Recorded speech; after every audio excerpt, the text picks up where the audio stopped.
Stupid things Jory Micah says.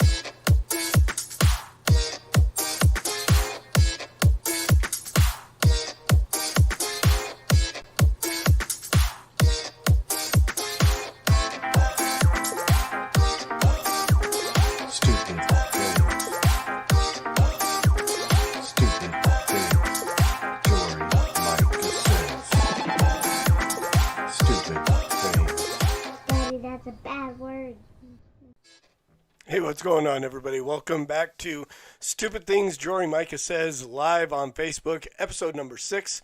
I'm your host, Norm the Master's Dog Dunham, a.k.a. the Evangelical Norm. Excuse me. So, some of you guys were looking for our 40th episode of the Master's Dog False Teacher of the Week earlier today. Obviously, that did not come out. I'm taking a break for a week off of that. I'm working on a new intro video, and we will do episode 40 next Saturday. And it'll be Jory Micah. So she is our false teacher of the week for episode 40, maybe even season 2, episode 1. We'll see. But just wanted to hit that off to begin with because people are hitting me up asking if I was going to do a false teacher of the week this week. I know I said I was going to do Jory this week. I just never got around to working out the new intro video for that podcast. But here we are. We are live with our 6th episode of Stupid Things Jory Micah Says on live on Facebook. I'm working on finding some stuff to where I can do Facebook Live and YouTube Live. We're live on YouTube, not on Facebook. You can watch over there. It just links you to here. Trying to figure out how to do that on both platforms. Haven't quite got there yet. Bear with me, we'll get there. So this week, I'm actually a little bit late hitting this topic and this subject. This has been out for a few days, and again, like with many of the things that, so many of the things, even I'm guilty. I'm guilty of jumping the gun and tweeting something or putting something out on Facebook and then having to come back and eat crow and, humble myself and say, this didn't age well, I went too soon, right? So many things that we put out there on social media end up like that. Far more of them that Jory Micah puts out just don't age well. So here is what she put a couple of days ago. We all know about the Micah Bryant situation. We've all heard about it. There's, everybody has their opinion. But again, one of my issues with Jory is she continues to make this something that it's not. So to take this, and again, the tweet that she made, I'm seeing white men say she had a knife as a justification for a cop murdering a teenage girl who called police for help. Are citizens allowed to defend themselves on their own property with a weapon or not? Hashtag Micah Bryant. So, it brings up a couple of other things, but here's the problem with where she goes with this. Jory, it's not just white men. You have got this derangement syndrome over anything white. And here's the thing. I used to be the male version of Jory Micah. I won't say I used to be Jory Micah because I never was identified as a girl. I'm not Caitlyn Jennings or Jenner Jennings. I'm not Caitlyn Jenner. I've never been there. So I was a male version of Jory Micah. She seems to be putting all this stuff out. She's trying to garner black followers and so on. And I was like, back in the day, there was a point in time where I absolutely hated white people. Reality. Anybody who served with me in the military in Germany from 1991 to 1993, and then when I came back, and for probably the first year of my tour in Washington State at Madigan Army Medical Center, any of my friends who served with me there will know that I was this identity crisis. I thought I was black. I even wrote a letter to Louis Farrakhan at the Nation of Islam asking him to make an exception for me so I could join the Nation of Islam. So I know where Jory's coming from. I used to make, comments about the white devil this and the white devil that. And she has this derangement syndrome about what white men are saying. Well, the problem is, Jory, that not only are white men saying this, you've got white women, you've got black men, black women, Asian, and there's people across the board that are saying this. And then, of course, there are people across the board on the other side. It's hard to say. This is a very complex situation. And again, I waited a few days before I jumped into this because I do stand by the premise that initially we mourn with those who mourn. Okay? Micaiah Bryant's parents lost their daughter that day. There are all kinds of circumstances that went into it, but I didn't want to jump out and just, jump all over this politically without, they lost their daughter. Their daughter died. Justified or not, their daughter died. I don't want to jump in immediately. I mean, this tweet came out within hours of this situation happening. Again, it says 21 hours where it was when I screenshotted the tweet. And it's been sitting here for days because, again, I want to give that time. I'll never say don't talk about it. We have to talk about these things. If we are going to engage in the culture and engage with each other and look at what's happening, we have to talk about these things. So I'm not saying just leave it alone completely, but let it go for a couple of days, Pray for the parents. Pray for the families. Pray for those people involved. Pray for the girls that almost got stabbed. I think one girl may have gotten stabbed. The details on this are so sketchy. I can't find one detailed article that says exactly what happened where.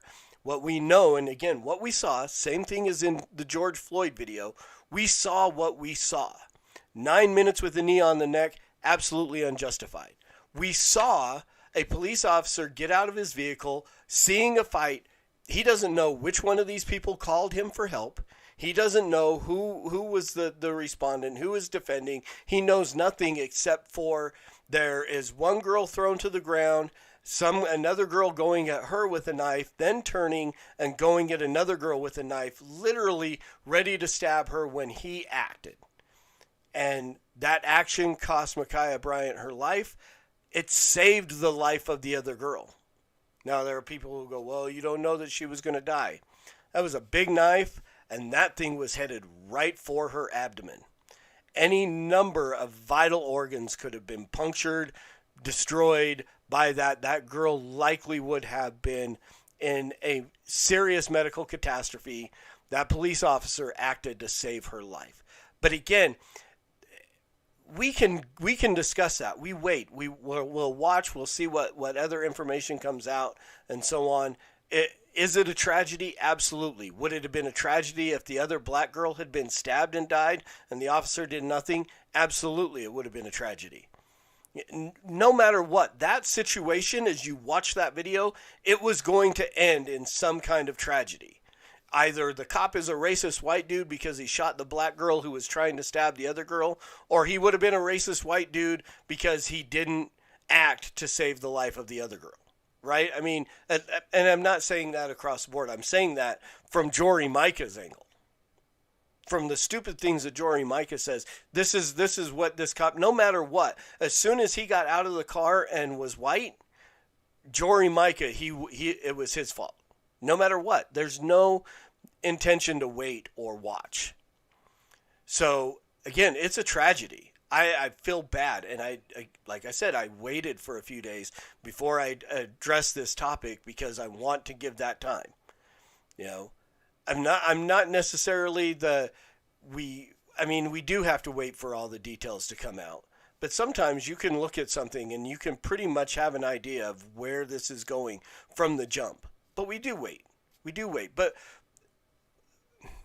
my friend Alexander Wade from Wrath and Grace has made this point in the past. A lot of times the statement of wait for the details is really for people to look at the person of color who was shot, killed, whatever, waiting for their rap sheet to come out so we can see if they have a history of criminal action. That generally, that statement, for the most part, when you hear people say wait for the details, a lot of times that's what it is. We want to know everything that goes on in a case, especially when a case goes to a jury. We want them to have all the information that they can. But when you jump out and you start just with the white man derangement syndrome, like Jory Micah does. I mean, and it's across the board. I cringe. I'm going to do one probably sometime next week on a tweet of hers that I just screenshotted for the show. But talking about every post she makes about her parents is about her white evangelical parents. And I wonder how they feel about the fact that she uses this as a derogatory term.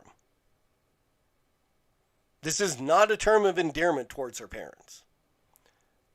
So, again, I mean, this doesn't age well. A lot of people said she had a knife. Was she defending herself? Was she defending her home? Details are sketchy. We don't know what started the fight, where it came from. All we know is that she was about to do massive physical bodily damage to another young black girl, and a police officer acted to stop her. Did it end up in tragedy? There was no way it wasn't going to end in tragedy, whether police showed up or not. The way that was going, there was going to be a tragic situation there. Unfortunately, the tragedy affects the family in the loss of Micah Bryant. Imagine being that other girl watching.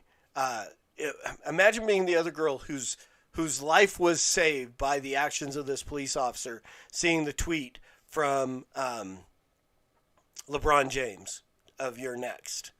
Imagine that other girl whose life was saved by the action of that officer, seeing this tweet of Jory Micah justifying Micah Bryant's attempted assault on her. Not a good look. Not a good look, and it is just another in a long line of stupid things that Jory Micah says. So thanks, guys, for watching. Thank you for joining us. Is this helpful? I hope so. I certainly hope so. I hope that there's something coming out of this that is positive for you who take the time out to sit and watch. And as always, preach the gospel at all times. Use words. They're necessary. And until next time, Soli Deo Gloria.